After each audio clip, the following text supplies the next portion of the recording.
If we go to the average golfer that sets up with a pretty weak grip alignment, maybe their right arm's a little bit more internally rotated, which is more this direction, as they go back and they radial deviate, they're actually increasing the loft that they're going to have. They're actually creating a steepening effect, as this radial deviation tends to create more of a vertical swing plane and shaft steepener. Okay, so now if we go the opposite, we set the handle up a little bit higher, let's call it belly button or above. Now all of a sudden we set our left wrist, our lead wrist, more in ulnar deviation, which is, this would be radial, this would be ulnar, which would be the opposite. From there, we start to create a little bit more flexion in the lead wrist.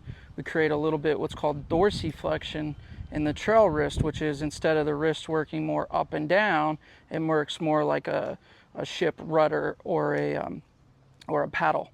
Okay, so that in of itself, some amount of flexion, trail wrist dorsiflexion with rotation, would be how you could create a steep shaft to become very, very shallow with just some setup stuff and understanding wrist alignments.